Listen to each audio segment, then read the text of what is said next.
When it comes to programming blocks, you'd be hard-pressed to find anything more iconic than Toonami. Not only is there nostalgia associated with it, but there is a legacy that truly spans some generations now that all have their own experiences with it. From the style and attitude that radiated from the bumpers and clips between programs, to the selection of programs themselves that brought you some of the coolest pieces of media. For over 25 years, Toonami has blessed the afternoon and late night scene for those interested in having an appreciation for Japanese animation. Much like finding so many new programs to get hooked on, Toonami had this ever-evolving feel to it that constantly brought more and more programs to the forefront for you to discover, while offering visuals and aesthetics that invoke both past and present. When you heard the hip-hop inspired beats mixed with the early CG visuals reminiscent of 80s sci-fi, you felt right at home knowing you're going to get some highly memorable experiences through the shows curated for the block. But most importantly, at least to me, was the full-on introduction to anime. I want to celebrate what Toonami has meant to me throughout my life growing up with it, and the programming that truly made it special. So let's take a ride on the Absolution as we look back through the history of Toonami and see how this programming block rose, fell, and rose again. Welcome aboard the Ghost Planet Spaceship Absolution. Later. In the mid-90s, cartoons on TV were at a rising peak for kids across different channels, and kids everywhere were locked into what they were used to always watching. Cartoon Network was looking to add something to their programming lineup that would end up capturing a new audience and hopefully be of interest to those already on their channel. Entered Cartoon Network executive Mike Lazo, who was trying to jumpstart a new project for Cartoon Network that would be focused on action-based animation. He asked Sean Atkins to help aid in coming up with what this would be, as he would then grab his friend Jason DeMarco to fully plot this out. Both Sean and Jason were heavily in tune with the Japanese animation scene, watching and having a great appreciation for anime, as they wanted to pull from that to bring it to the forefront for Western audiences. Of course, this would be no easy feat to do, since pitching bringing over Japanese content that would be unfamiliar to most watching the channel isn't a guarantee of viewership for the network to passively greenlight. Mike Lazo, however, was on board with the vision and wanted to aid with a bit of familiarity that he could offer. Mike had already created a repurposed outlet for the Space Ghost property from Hanna-Barbera, turning it into the odd and fun Space Ghost Coast to Coast, a late-night talk show that would be a cartoon aimed at adults that Cartoon Network would pick up as a show to place on their network for late-night time slots, when the channel's target audience would most likely be asleep. Taking from this, Lazo and his production company Ghost Planet would begin building the design of Toonami by first bringing in the character of Moltar. From the original Space Ghost cartoon, and gone is the villain's status and his responsibilities on the Coast to Coast show, and welcomed in are his duties as hosting the first incarnation of the Toonami block, along with a sleek new CG look that fits the computer-generated vibe they were going for. But to help build what this vibe exactly is came down to Sean and Jason, who were trying to figure out this whole idea. And along came the introduction of another person in the story, Michael Cahill, who would be influential in working with them in these editing sessions of taking hip and newer music sounds, skateboarding clips, and untranslated anime that they would find through local video stores that would import them in to create a reel that encapsulates this moment in time that they're in. And boom, the vibe had been created, and the next thought was a host for the whole thing. Originally, to fit the tone, they were thinking that it'd be some sort of AI who accompanies a teenage girl, but the cost associated with this would be out of any allotted budget. So this is where the idea of bringing in Moltar fit perfectly. Much like Space Ghost Coast to Coast, Moltar was voiced by animator and voice actor Clay Martin Crocker. Together, over the next 3 quarters of the year, this group came together to create what they decided on being the combination of cartoon and Toonami. I'll give you the tour later. Let's get back into it. After so much time was spent finding the exact vibe, coming up with the perfect name, and being ready to launch this new action block of animation onto the world, the premiere of Toonami on St. Patrick's Day, March 17th, 1997 from 4 to 6 p.m. didn't release with the programming that Sean and Jason wanted to bring over. Many roadblocks stopped them from getting their requested shows to play during their new animation block, having access to one initial Japanese production, Voltron. But in saying that, this was the Voltron already brought to the US and edited to suit a younger audience with a lot of original stuff cut from it. But this was a start. The network did give them their space to be creative in designing what this whole thing would be, but that doesn't mean it was just smooth sailing through the stars until miracles would happen. Instead, there were worries that each week could be their last week airing Toonami, as Sean would come back from meetings with a level of uncertainty from the higher-ups, with the ratings for Toonami being fine. Not great, just fine. Something was needed to really pull in the audience to prove that what they have is truly special, and that opportunity was just about to present itself the following year. After only having Thundercats, The Real Adventures of Johnny Quest, Voltron, and then Cartoon Roulette, featuring a bunch of older random cartoons being chosen in 1997, 1998 proved to be the year that things would start taking off. Having access to the original Super Friends and even Transformers Beast Wars was cool for sure, and even moving on to get Robotech helped out. But two programs in particular were about to change the attention Toonami was receiving. First was the English dubbed version of Sailor Moon, where it was already being played on another network owned by Turner, as it didn't get the viewership and ratings overall that it needed to continue over there on the USA network. This led to Toonami being offered to be the new home for Sailor Moon, where it started to get the attention that the network needed to be able to push for more in order to grow. That summer, Sailor Moon helped bring in enough leverage for the Toonami crew to not just ask for, but heavily push for getting Dragon Ball Z to be added into the rotation. Both Sean and Jason really wanted to get Dragon Ball Z. It was a show that Sean would wake up early to watch when he was younger, when it would be played only on a local channel early in the mornings, as he had the thought that if he was doing this back then there were others like him doing the same.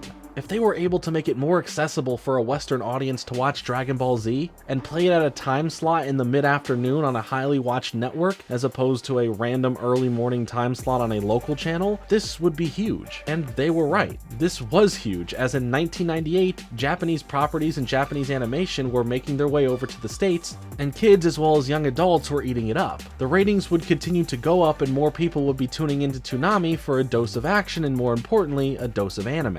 As we get into 1999, other shows like Reboot, the Powerpuff Girls, and Robin Warriors were added to the mix of programs that would be played. This created a healthy balance of shows from both regions being in this couple-hour mix. But Dragon Ball Z alone would bring in the eyes that the network loved to see, providing some of the highest viewed broadcasts that made Cartoon Network on a level of viewership more or less to Nickelodeon at the time. They even premiered movies on some Fridays, with the first being Batman Mask of the Phantasm. While not directly following the anime flow, that is a great movie and I think it fits the vibe. Toonami was hot and it was getting noticed. With some semi-edited versions of Dragon Ball Z movies being played, it began to expose another side of anime to Western audiences who were now invested. What we were receiving to watch on TV were not the original versions of the program. Now, Toonami began pushing some limits, but the key word here is limits. These were still not the uncut versions that are now known. The popularity of Dragon Ball Z, along with anime in general in the States at the time, garnered a level of credibility to this field of animation.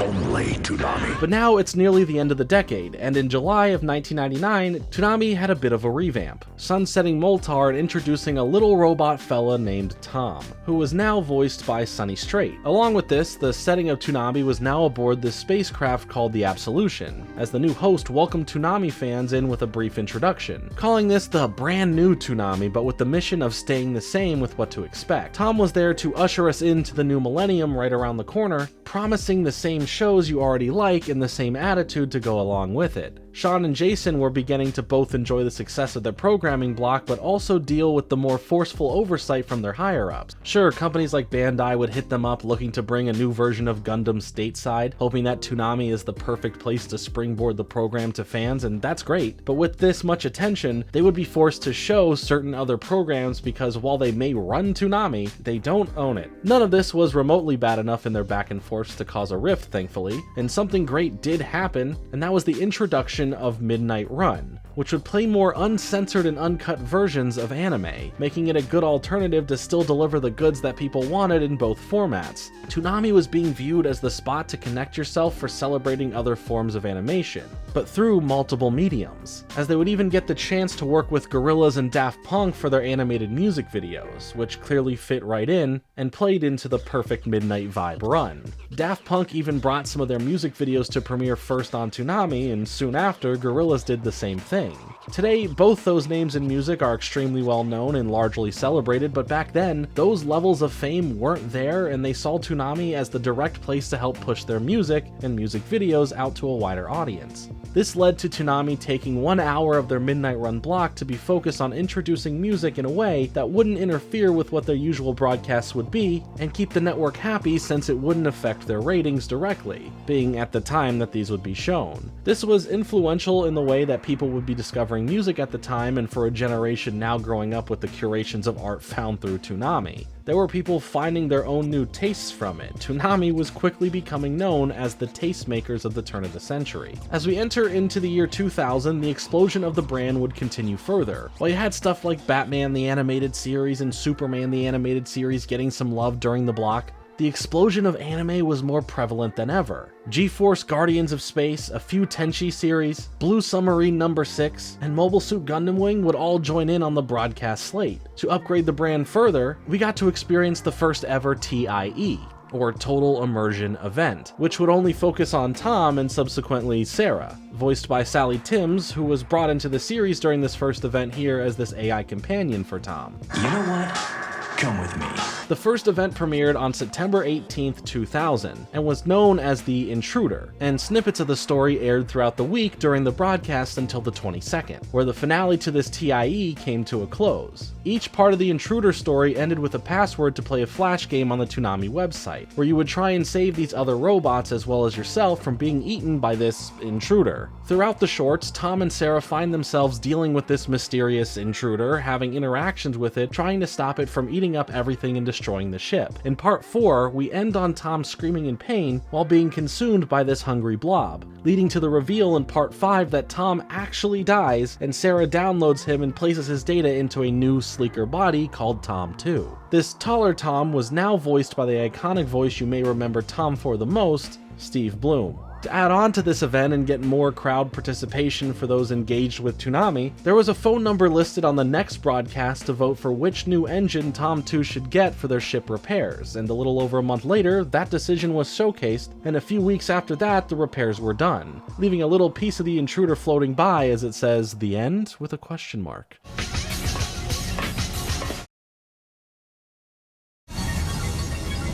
Toonami found a way to keep you engaged with a CG host that gets a really cool upgrade and listens to things that are viewer voted to change how they happen. Plus for now, Toonami received an extra hour for their programming block, running on weekdays from 4 to 7 p.m. now. They were all having fun trying new and different things with Toonami, and this event proved that if they were tasked to make something with the original character of Tom, given a budget and allowed to create a story with him, that they could do it. This leads us to 2001, where quite a few things happened for the Toonami brand. With more shows coming like Outlaw Star, The Big O, 3 Mobile Suit Gundam series, Batman Beyond, Zoid's New Century, Card Captors, and most importantly for them, Dragon Ball, as this would be a great way to introduce fans of Dragon Ball Z to the original Dragon Ball series that leads into it. The higher-ups wanted to expand Toonami out and bring it over to a special block on Kids WB, which caused the regular 4 to 7 p.m. block on Cartoon Network go to a 5 to 7 p.m. block, to allow time for the creation of this new channel block. In July of 2001, this new Toonami block would take over a bit of Kids WB, but had one specific flaw. The branding around Toonami works thanks to how greatly it's paired to the content that it houses, and for Kids WB, the anime aspect wasn't there as much. While sure, Pokemon fits the anime bill, it really was taking over time slots that could be used to showcase other programs. There would be glimpses of some other anime here and there, but the majority were cartoons like X-Men Evolution, Jackie Chan Adventures, Batman Beyond, and Scooby-Doo. They also tried to infuse the music aspect of Toonami by mashing up clips from several showcase shows like Card Captors or X-Men to create these odd music videos called Toonami tracks. While some of these shows could be classified as action, most of them leaned more towards the comedy aspect, and the audience could tell that something was off. This wasn't what they expected from Toonami, and this was becoming a problem for the networks to push other types of shows onto the Toonami brand. But while this was happening, the regular spot on Cartoon Network for Toonami was pushing strong. Come September, the second TIE titled Lockdown took place. This event was a lot bigger as it worked alongside a tie-in game called Lockdown as well, where each day a new part of the game unlocked that would tie into the story seen in the shorts of this event. This was another huge hit that included a sweepstakes sponsored by Nintendo in promotion for their new console, the GameCube. 300 winners would win a GameCube branded shirt, 150 winners would win a GameCube game, and 10 lucky winners would receive a GameCube along with 6 games. The mainstream attention of Toonami was there. The network knew this and the brands took notice. To get deals like this though, the Toonami team was told to make their brand bigger publisher to propose the ideas of what you have to more brands, which led to the idea of this lockdown game in the first place, giving viewers a chance to feel like they are actively helping Tom out and are a part of the story taking place. It was genius as it asked the audience directly to have fun in a different medium instead of just voting on something arbitrary. Heading into 2002, the hits kept coming, with Hamtaro, Zoid's Chaotic Century, Mobile Fighter G Gundam, as well as playing episodes of He-Man and the Masters of the Universe, Transformers Armada, and G.I. Joe. But even more exciting, getting to show episodes of a newer Cartoon Network classic, Samurai Jack. The real downside of this year, or upside, whichever way you want to look at it, was the ending of the Kids WB version of Toonami. By the end of June, the block went away, and because of this, the main Toonami block on Cartoon Network received its extra hour back, returning to a 4 to 7 p.m. programming block. The next TIE took place, and another game and another sweepstakes with Nintendo happened as well. It was still for the GameCube, but mainly to promote Super Mario Sunshine. For 2003, the year started off great, getting to celebrate Giant Robot Week, where anime with giant mechs were at the front of the line with programming. Getting a chance for Toonami to air special showings of Neon Genesis Evangelion, Gigantor, Dai-Guard, Martian successor Nadesco, and even bringing back Robotech. This greatly introduced even more anime for those not in the know of some of them. Toonami's iconic hip-hop inspired beats were released on a special CD titled Toonami Deep Space Bass. Tom even got a bit of an upgrade, bringing him to Tom 3, an even more muscular designed version that can age up with the CG a bit. This was also a big year for the new add-ons for broadcast. Justice League, Star Wars Clone Wars, Cyborg 009 the Cyborg Soldier, Rurouni Kenshin, Yu Yu Hakusho, Superior Defender Gundam Force, Dot Hack Sign, and another Dragon Ball series with Dragon Ball GT coming into the mix. Whether you like it or hate it, that series was brought out on Toonami. Instead of having another regular TIE this year, they instead delivered an original segmented pilot miniseries for an anime that Sean and Jason produced with Production IG, called IGPX, or Immortal Grand Prix, which surely was different from what fans of Toonami were expecting, but seeing that the minds behind Toonami were doing this was pretty cool, even if a younger me had no clue that that was the case. But this specific TIE will play into something down the road. 2004 changed things up. Come April of that year, the weekday afternoons for Toonami were taken away and moved to a singular Saturday night slot that ran from 7 to 11 p.m., while the somewhat similar but more toned down Maguzi block took its place. The move was made to follow the aging up of its audience, thinking that those who watch would prefer a late night weekend production over an every weekday mid-afternoon one. Sarah received a new look now along with a new voice actress, Samantha Robson, and the newest programs this year were Duel Masters, Mobile Suit Gundam Seed, Justice League Unlimited, Transformers Energon, Astro Boy, Rave Master, Jackie Chan Adventures, Teen Titans, and Megas XLR.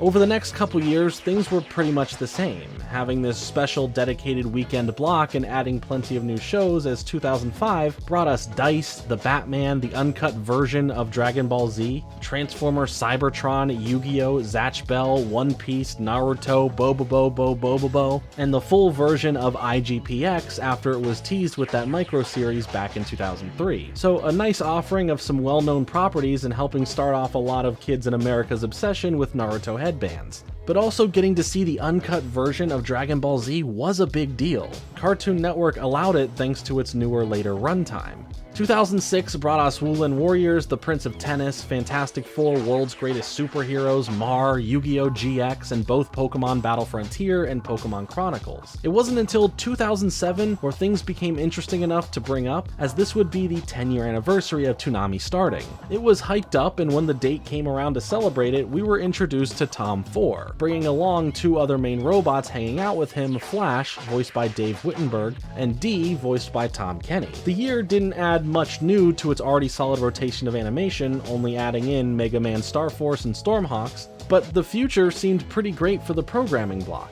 It even celebrated the anniversary with special movie premieres every week in March that year. But come 2008, this wouldn't be the case. With only a few more additions like Bakugan Battle Brawlers, Blue Dragon, and Ben 10 Alien Force, things seemed a bit off. The year was going by just fine, but on September 20th at a convention called Anime Week in Atlanta, Cartoon Network dropped the sad news that Toonami was officially going to end, pointing to low ratings being the cause. And literally, that same night, Toonami aired their final broadcast, with the end of it having a final farewell from Tom himself saying goodbye after 11 years, hoping you have made some unforgettable memories and to stay gold. And those words were held on to by everyone watching something so special from their childhood end so suddenly before their eyes. And just like that, Toonami was gone. Until we meet again, stay gold. Years went by, and Toonami did become this distant memory. But enter in Adult Swim, another programming block on Cartoon Network that would control the late night and early morning scene with teen and adult programs, making the clear cut at the end of the day when kid entertainment ends and when the older crowd can flip on the channel. Starting in the early 2000s as well, Adult Swim was conceived by Mike Lazo, as there is a connection here to leverage one programming block to bring back another. April Fool's Day for Adult Swim is always a night full of whatever weird they can come up with, and people enjoy the shenanigans that they pull. But this next one was different, as it could be pulling on heartstrings more than anything. On April 1st, 2012, Adult Swim just played a Toonami block consisting of Dragon Ball Z, Yu Yu Hakusho, and other classics that you would find on Toonami, full with the Toonami branding and everything. And as fun as this was to revisit Toonami, it wasn't just some joke to do so. In fact, it was a secret attempt to get people interested in bringing back Toonami. As social media was really becoming a staple part of everyday life, Adult Swim put the power onto the people to get their voices heard, saying on Twitter that if you want Toonami back, use the hashtag #BringBackToonami. People sure made their voices heard. When Sean and Jason became aware that the April Fool's joke was to play some old school Toonami, they got excited over the fact that this could be a way to revive the whole thing. And then they watched as the internet overnight exploded with support of Toonami. And with that, the hashtags wanting to bring it back. It was so demanded and so well received that literally the following week, bumpers on Adult Swim stated, "We're listening and we're looking into it." Cut to May 26, 2012, where Toonami was officially back and on the air. And with that, an onslaught of shows. Throughout 2012, the programming block had Bleach, Deadman Wonderland, Cowboy Bebop, Thundercats, Inuyasha, Casher and Sins, Samurai 7, Symbionic Titan, Eureka 7, Full Metal Alchemist Brotherhood, 2 Ghost in the Shell series, Tenchi Muyo GXP, and the uncut version of Naruto. It was a fierce return and the fans of Toonami ate it up, welcoming new fans to join in on it as well. Toonami even expanded to over 6 hours in October of that year. It was great all around. Coming into 2013, Tom 5 premiered along with a new but older look for Sarah, for her third variant voiced by Dana Swanson. Soul Eater, Fooly Cooly, The Big O2, Star Wars The Clone Wars, Sword Art Online, the return of IGPX, and even the uncut version of One Piece started to flood into the programming block. Movies like Akira and Summer Wars were played, and everything was rolling into 2014 in high swing with not only the announcement that a new TIE was in the works to come out the following year and be a sequel to the TIE Intruder, but even more shows were being added to the slate: Space Dandy, Blue Exorcist, 2 Black Lagoon series, Beware the Batman, Inuyasha the Final Act, Hellsing Ultimate, Gurren Lagann, Attack on Titan, Dragon Ball Z Kai Uncut, the original 4 seasons of Samurai Jack, and the uncut version of Naruto Shippuden. In 2015, however, Toonami was shrunk down a bit, now running from midnight to 3:30 a.m., but things were still okay. This year brought the return of TIEs, where we got the Intruder 2 that led to a new overall look for the block. It also led to the Absolution being destroyed and Sarah dying, but she was put into the computer system and now the programming block was hosted from the planet Shogo 162. Program-wise, we got the additions of Kill la Kill, Sword Art Online 2, Parasite the Maxim, Akame ga Kill, and Michiko and Hachin. For 2016, One Punch Man, JoJo's Bizarre Adventure, Mobile Suit Gundam, Iron-Blooded Orphans, Hunter x Hunter, Samurai Champloo, and Dimension W were the newest batch of shows, and for this year, the next TIE was announced at that year's Anime Expo, where it was surprisingly another part in the Intruder series titled Intruder 3. This led to them getting a new ship, the planet they were on being destroyed, and Sarah getting a new version of herself, this time with little wings. During this year, the broadcast time shifted to 11:30 p.m. to start, ending at 3 a.m., but this would be reversed a handful of months later anyway, so nothing really significant there. They did announce another new micro-series called The Sand Whale and Me to premiere in 2017, being a joint production of Adult Swim and Production IG and directed by Mamoru Oshii. For 2017, the length of Toonami started to grow once again, at first getting to start at 11:30 p.m. once again, and then quickly earning that start time of 11 p.m., making the whole block 4.5 hours now. We also saw the addition of Dragon Ball Super, Mobile Suit Gundam Unicorn, 2 Tokyo Ghoul series, Black Clover, Dragon Ball Z Kai The Final Chapters, JoJo's Bizarre Adventure Stardust Crusaders, Lupin the Third Part 4 The Italian Adventure, Outlaw Star, and a brand new revived Samurai Jack that returned for a final 5th season that was a bit more adult than the original series. There was another TIE titled The Countdown where Tom gets brought to the future by his future self to help stop a corrupted version of Sarah, really building out more of the story that they have been making for Tom and Sarah as hosts of Toonami. As the year went on, more time slots were open to Toonami, but it wasn't until 2018 that it would truly get even bigger. The block earned more and more time slots on both ends, running from 9 p.m. to 4 a.m., making a solid 7 hours for Toonami to showcase all that it has. This was the peak moment of Toonami's return. After more than 5 years of being back, it has taken over once again, and has acquired the licenses to play way more anime than ever before. My Hero Academia, 2 different Fooly Cooly series, Pop Team Epic, JoJo's Bizarre Adventure, Diamond is Unbreakable, Mob Psycho 100, Megalobox, and Boruto Naruto The Next Generations joined Toonami in 2018 as well. As 2019 rolled around, Adult Swim was biting back some of its time, as Toonami shrunk back down a bit to 5 hours long, running from 11 p.m. to 4 a.m. now, but still having new shows like Sword Art Online Alicization, Lupin the Third Part 5 Misadventures in France, Fire Force, Genlock, Dr. Stone, The Promised Neverland, Food Wars, Mobile Suit Gundam, The Origin Advent of the Red Comet, JoJo's Bizarre Adventure, Golden Wind, and Demon Slayer. We got another TIE called The Forge, which is where Tom was created, and also killed again, bringing us Tom 6, thanks to Sarah using the Forge. And then Toonami got an extra half an hour back, running until 4:30 a.m. again. Entering into the 2020s, these time slots would constantly be played with, going up and down and up again, but it would roughly even itself out around being a 4-hour long block from midnight to 4 a.m. From 2020 to present day of making this video, Toonami has continued to add more anime and other shows to their run,